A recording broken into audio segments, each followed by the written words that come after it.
ایک سوال ہے عالم برزخ کی کیا حقیقت ہے؟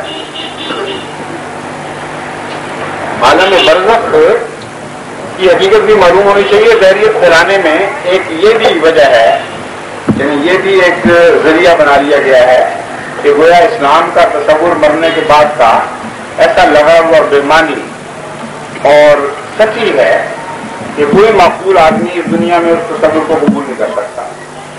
کہانیاں ہیں، حوریں ملیں گی، باغات ہوں گے، شہد ہوگا، دودھ ہوگا اور اس میں عیش کرتے پھریں گے سارے. تو کہتے ہیں یہ دنیا کا تصور یہ تو ہمیں قبول ہی نہیں ہے.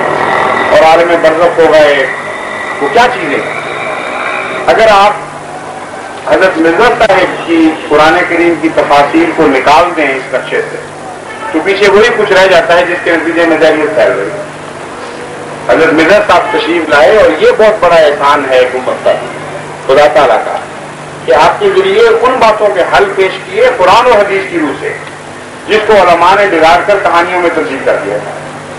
عالم برزخ بھی انہیں میں سے ایک چیز ہے.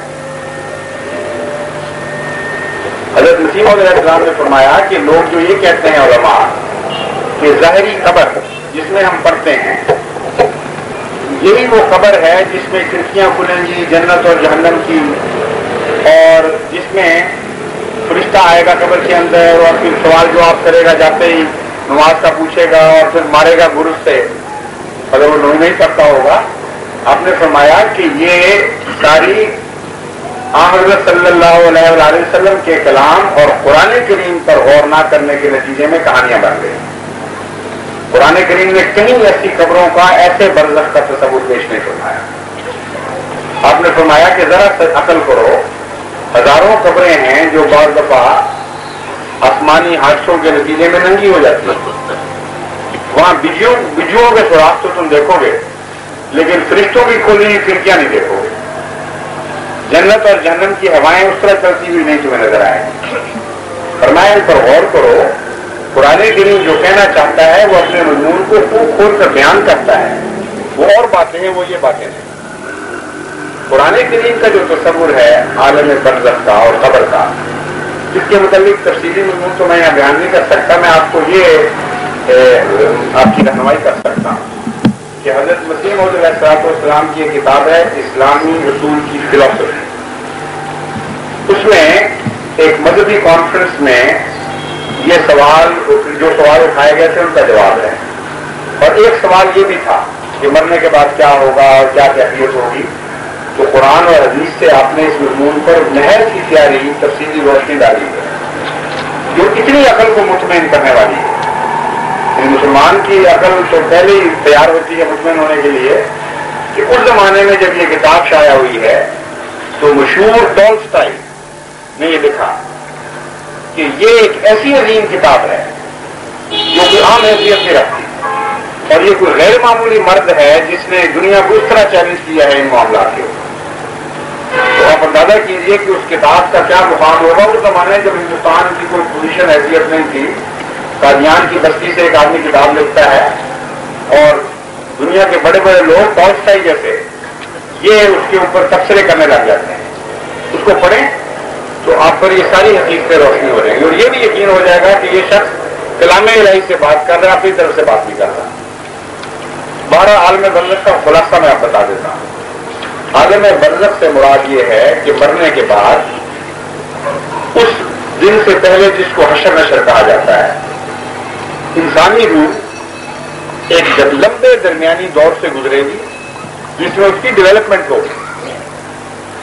جس طرح نطفہ پڑتے ہی بچہ اپنی تکمیل کے مراحل طے نہیں کر لیتا، اسی طرح انسانی روح بھی جسم سے الگ ہو کر فوری طور پر اپنے آخری درجہ کمال کو نہیں پہنچے گی کہ ایک باشعور الگ ہستی کے طور پر وہ اپنے ایک نئی تخلیق میں داخل ہو جائے.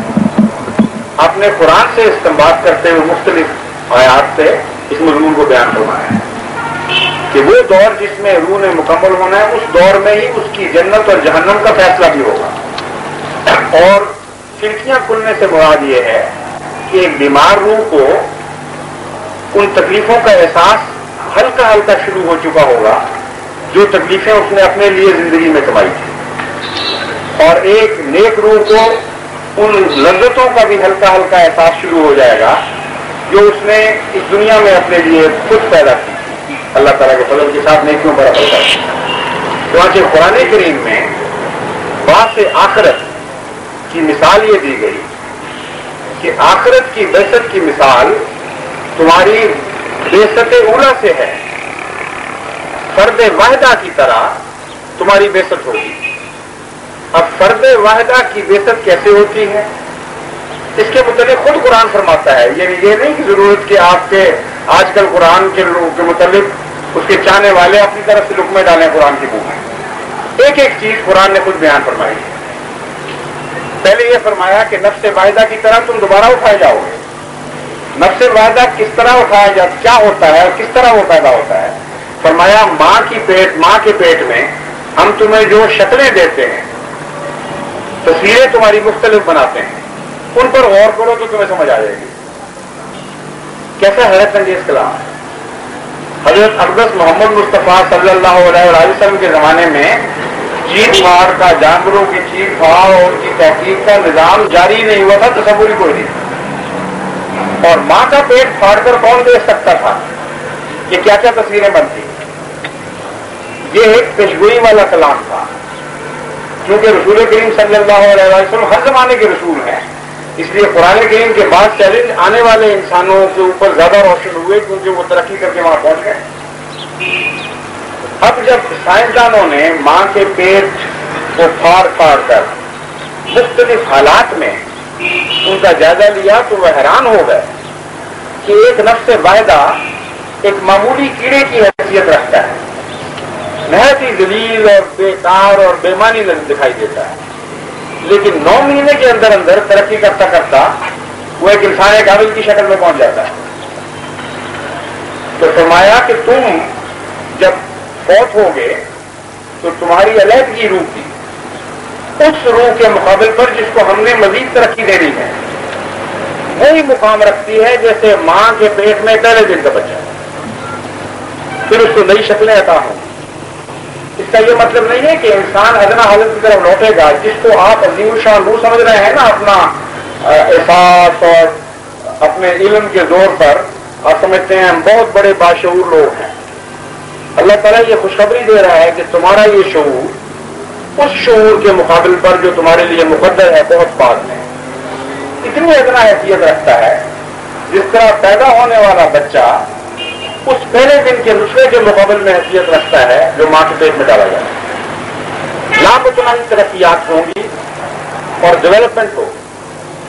اب ماں کے پیٹ کی طرف واپس جا کر سوچئے کہ اگر کوئی بیمار بچہ ہو تو اس کی بیماری ساتھ ساتھ بڑھ رہی ہوتی ہے پیٹ کے اندر اور بیماریاں لے کر وجود پکڑتا ہے، اور اس وقت بھی پیٹ کے اندر بھی ایک ہلکا سا احساس اس کا موجود ہوتا ہے بیماری کا۔ بے چین بچہ ہو تو وہ ہاتھ پاؤں مارتا ہے اور مائیں بھی بے چین ہو جاتی ہیں، لیکن پوری طرح بے چینی کا احساس نہیں ہوتا۔ پھر وہ پیدا ہوتا ہے، پھر اس کا شعور اور ترقی کرتا ہے، یہاں تک کہ اس کی بیماریاں اس کے لیے دکھ کا وجود بن جاتی ہیں۔ ایک صحت مند بچہ ماں کے پیٹ میں بھی اچھلتا پھولتا ہے خوشی کے ساتھ، دکھ دینے کے لیے نہیں، اور ماں کے کان لگے ہوتے ہیں اس کی آواز کی طرف، اس کو لوگ دکھ پا رہا ہوتا ہے۔ جب وہ صحت مند بچہ پیدا ہو تو اس کی زندگی بالکل اور ہوتی ہے۔ اللہ تعالیٰ نے یہ متنبع فرمایا ہے کہ تو یہ خیال مت کرو کہ اس زمانے میں جو تم روح پیدا کر رہے ہو اپنی اعمال صالحہ یا اعمال سیئہ کے نتیجے میں، یہ اعمال ہماری نظر میں نہیں، تمہارے اپنے اعمال تمہارے لیے جنت اور جہنم بنا رہے ہیں۔ تم خود روحیں بیمار پیدا کر رہے ہو یا صحت مند پیدا کر رہے ہو۔ اس لیے کل کو جب یہ متمثل ہو جائیں گی چیزیں ساری اور ایک نئی روح پیدا ہوگی تو تمہارے اعمال سے اس کا تعلق ہوگا۔ ایک تفاق ظالم گندے فطرت کا انسان جسے غریب انسان کی ہمدردی نہیں، اللہ سے پیار نہیں ہے، اس کی روح اور طرح پیدا ہوگی اور وہی اس کی لیے جہنم ہے۔